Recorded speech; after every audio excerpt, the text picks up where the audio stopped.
Here, you're taking on what has become, I think, a quite sclerotic and scared industry that once obviously was at the forefront, really the vanguard of pushing uncomfortable ideas and really critical thought that might offend people. And there was a time when offending people was actually a good thing. It meant you were moving the needle in the culture in some way. Adam, what do you think has happened?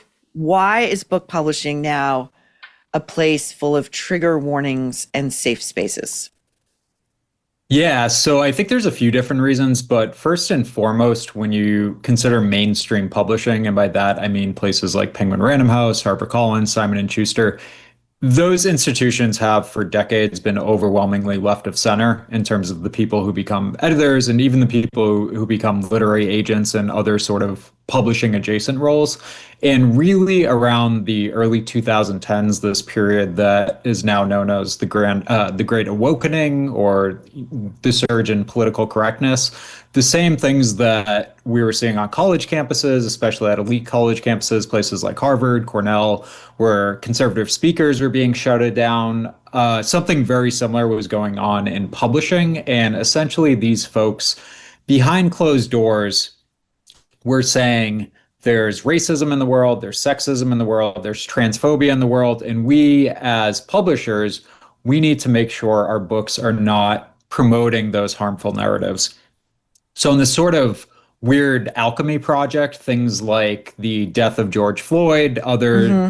big events in the world, then get turned into Penguin Random House hiring sensitivity readers to weed out potentially offensive material, or like the film trailer that you just showed, publishers asking for more black books or gay books or trans books or what have you. But at the end of the day, essentially what they're talking about is sort of the right kind of black books or the right kind of gay books or the right kind of trans books, which are books that at the end of the day push a progressive narrative, whether it's through fiction or nonfiction.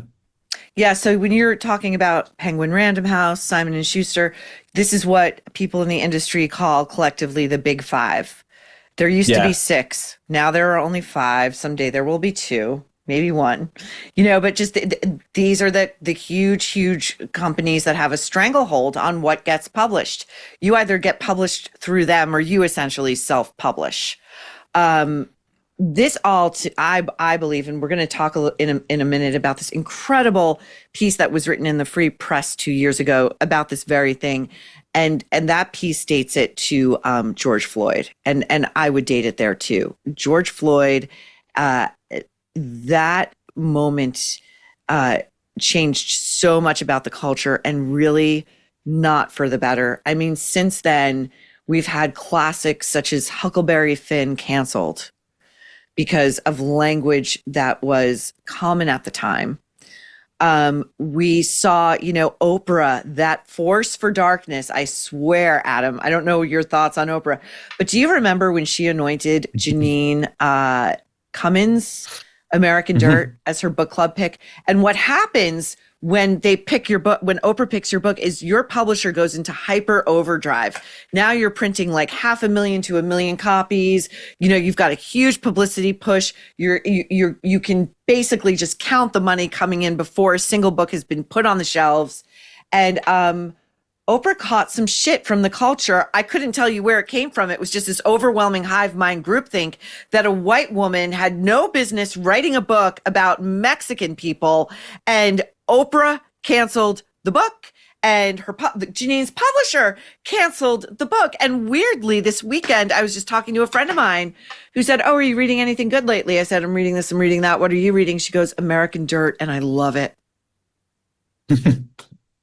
Yeah, that's a wild example because it's also one of those books, and there's a lot that I mention in my own book that among the sort of literati class, the people who write reviews at the New York Times, the sort of gatekeepers, even people like Oprah who can very much shape economic outcomes for books. Among that class of people, American Dirt was problematic, or Jan Cummings was, the common expression is she should have stayed in her own lane, which is write a book about white people. But when you look at the general public, I mean, the general public loves that book. And many people consider it a very strong progressive book, a very anti-racist book. I mean, you see that when you look at the Amazon reviews. So there's been this huge kind of disjunction between what I, for lack of a better word, will just call normal readers and the gatekeepers who actually set the pace for what gets published and who ends up as the next Oprah book club pick. It's such a shame because this is completely antithetical to what fiction writing is, even nonfiction writing. I mean, as a nonfiction author, I would say this: your job is to get in the head and the hearts of your characters. That's it.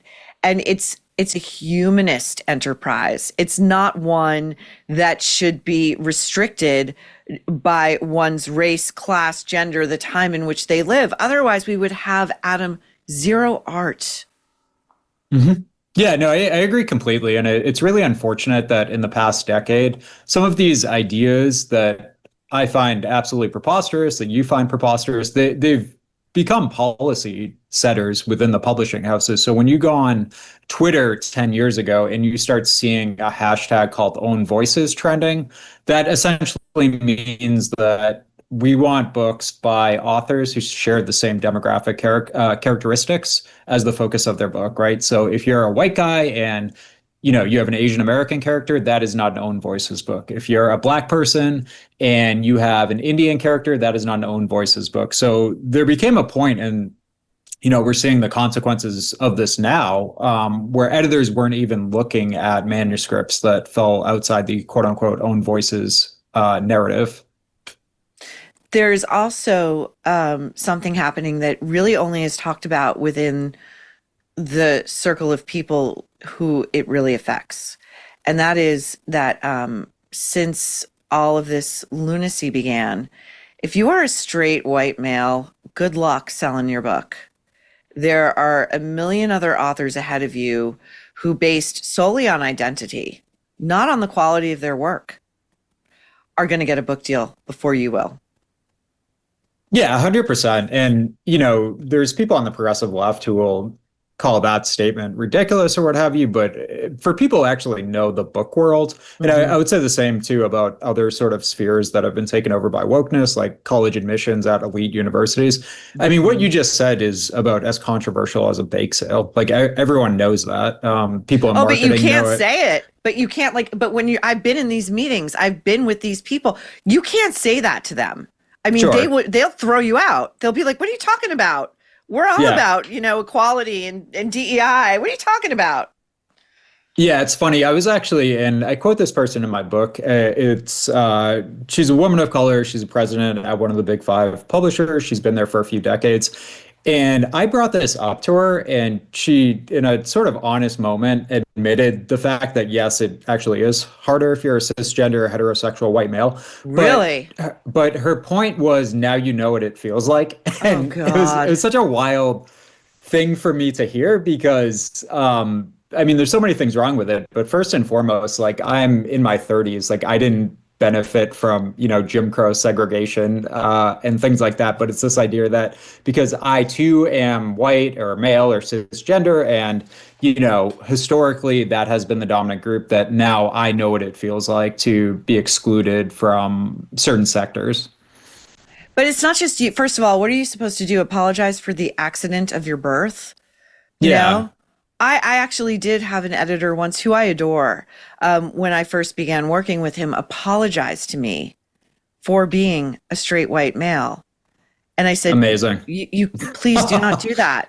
You can't do that. Like, I don't want you to do that. I think it's important that your eyes are on this book, and it's just, but that's kind of the rot, like the institutional rot. I'm sure you know this, but even for authors, so much of book publishing itself, like how books get published, who decides what to buy, who's buying them, what the budgets are, how your book gets scheduled for release, who you're up against. It's all kind of deliberately made a mystery.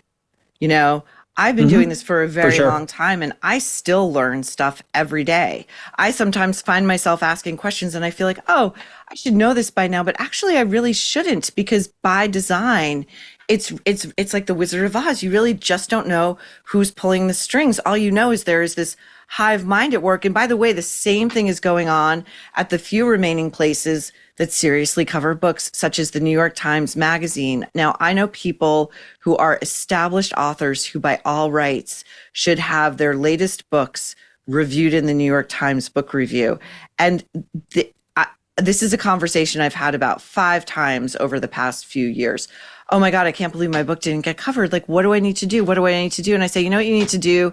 You need to become like a queer, limbless refugee from Palestine who is non-binary and questioning your sexuality. And then you'll get reviewed in the New York Times Book Review.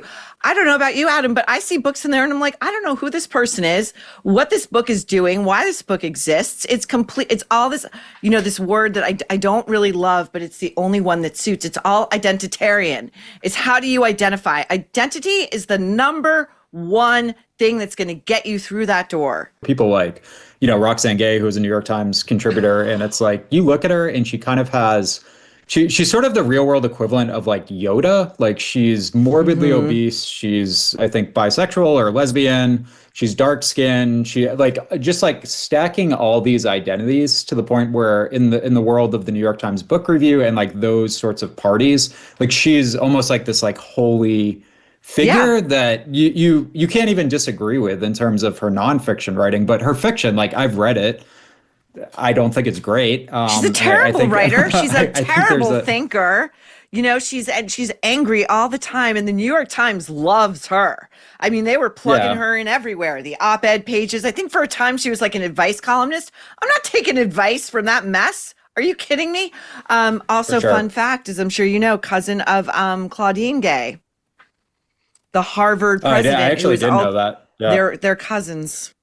Who was forced out over rampant anti-Semitism in the wake of October 7th on her campus, refusing to stand up for her Jewish students. I want to read a bit from this Free Press piece. Did you happen to see this when this came out in 2023? Yeah, your producer sent it to me. I think I read it when it came out. I have read the author because he has been embroiled in his own controversies for putting forth these perspectives on publishing. Well, this is why it wound up in the Free Press, because New York Magazine's not publishing this shit.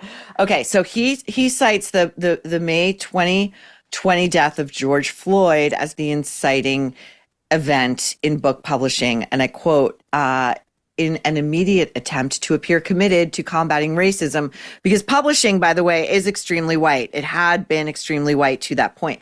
The major publishing houses rushed to hire and promote editors of color. Several editors described the hiring and promotion frenzy of 2020 and 21 as, quote, excessive or obviously political, and they identified several key diversity hires who alienated longtime editors, agents, and writers, my aside, because they all knew it was bullshit and these people were getting jobs they had no business getting. These included Dana Kennedy, who had spent most of her career at the New York Times doing corporate communications before being named publisher of Simon & Schuster's flagship imprint. Phoebe Robinson, a stand-up comedian who now runs the Penguin imprint Tiny Reparations Books. And it goes on and on and on, even to talk about lower level hires who editors would be shocked to realize had no idea how to even, Adam, write an email. Yeah, for sure. I mean, I think Alex Perez is absolutely right about that. And, it's the same sort of stuff we see at other institutions too. And if you point it out, then the response is always, you're a TERF or you're a racist or you're a sexist. This is why, you'll notice that people aren't identified by name in my book. And that's because even the people who find this stuff to be so ridiculous and anti-democratic and antithetical to merit, they won't speak up because they don't want to get accused of being on the wrong side of history or being sympathetic to racism or Trump or what have you. So it's really created this stifling atmosphere where you can't even critique this stuff if you're in publishing. The beauty industry has been scamming women for decades, peddling toxic, overpriced potions that promise miracles and deliver nothing. We are all sick of it, and that is why Van Man's Pearl Eye Cream should stop you in your tracks. They rejected the chemical garbage and have gone primal. Grass-fed tallow paired with wild-caught pearl powder. an ancient nutrient-dense secret that actually supports eye health, not skin health. Deeply penetrating emu and castor oils smooth skin tone and help fight vision degradation, cataracts, and even floaters. Royal jelly, organic green tea, frankincense, and rose, real pronounceable ingredients that tighten skin and boost collagen. No fillers, no fraud. This is the eye cream that the beauty industry does not want you to discover. And they've got lots of other great all-natural products too. I use their lip balm constantly. Go give your eyes the care they actually deserve. Go to vanman.shop/Maureen and use code Maureen for 15% off your first order. That's vanman.shop/Maureen and use code Maureen for 15% off your first order. Van Man, real ingredients, no exceptions.